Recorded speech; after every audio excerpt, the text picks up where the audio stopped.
출애굽기 5장. 모세와 아론은 백성에게 이야기를 다 하고 나서 파라오에게 가서 말했습니다. 이스라엘의 하나님이신 여호와께서 이렇게 말씀하셨습니다. 내 백성을 내보내서 광야에서 나에게 절기를 지킬 수 있게 하여라. 하지만 파라오가 말했습니다.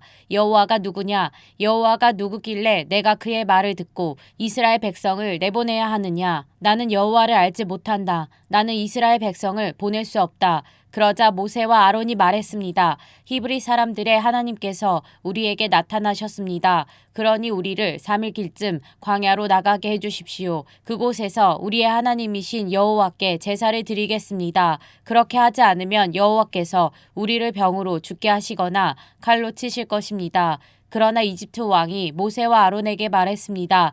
모세와 아론아, 너희는 왜 백성을 데려가서 일을 못하게 하려고 하느냐? 가서 너희 일이나 하여라. 히브리 사람들은 이 땅에 수가 많아졌다. 그런데 너희는 그들의 일을 쉬게 하려고 하는구나. 바로 그날 파라오는 노예 감독과 작업 반장들에게 명령을 내렸습니다. 이제부터는 저 백성이 벽돌 만드는데 쓸 짚을 그전처럼 주지 말고 백성들 스스로 짚을 모으게 하여라. 그러나 그전과 똑같은 개수로 벽돌을 만들어야 한다. 벽돌의 수를 줄여주지 마라. 그렇게 해주면 게을러진다. 그들이 우리 하나님께 제물을 바칠 수 있게 해주십시오라고 말하는 것도 다 게을러졌기 때문이다. 이 백성에게 더 힘든 일을 시켜라. 일하느라고 바빠서 모세의 거짓말을 귀담아 들을 틈이 없게 만들어라. 그리하여 노예 감독과 작업 반장들은 이스라엘 백성에게 가서 말했습니다. 파라오께서 이렇게 말씀하셨다. 이제부터는 너희에게 짚을 주지 않을 테니 가서 너희들 스스로 짚을 찾아라. 하지만 너희가 할 일의 양은 줄여주지 않겠다.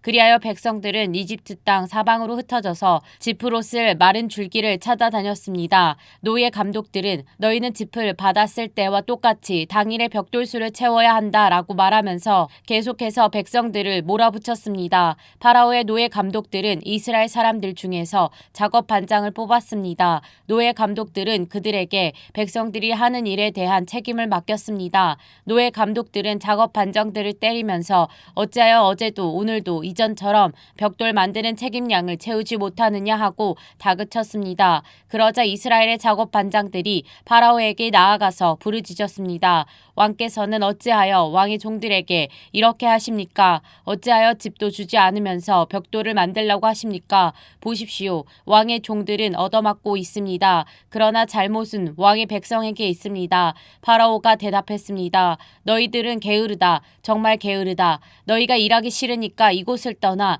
여호와께 제물을 바치러 가자고 그러는 것이다. 당장 돌아가서 일을 하여라. 너희에게는 짚을 주지 않겠다. 하지만 너희는 그전과 똑같은 수의 벽돌을 만들어야 한다.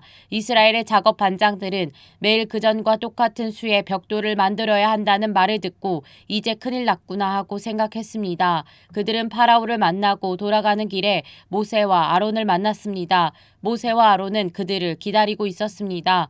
작업 반장들이 모세와 아론에게 말했습니다. 여호와께서 당신들을 내려다보시고 심판하시기를 바라오. 당신들 때문에 우리가 파라오와 그의 신하들에게 미움을 받고 있소. 당신들은 파라오와 그의 신하들이 우리를 죽이도록 그들의 손에 칼을 쥐어준 거나 다름이 없소. 그러자 모세가 다시 여호와께 와서 말했습니다. 주님, 어찌하여 주님의 백성에게 이런 고통을 주셨습니까? 도대체 무엇 때문에 저를 이곳에 보내셨습니까? 저는 파라오에게 가서 주님께서 말씀하라고 하신 대로 말했습니다. 하지만 그때부터 그는 백성을 더 괴롭히고 있습니다. 그런데도 주님께서는 백성을 구해주지 않고 계십니다.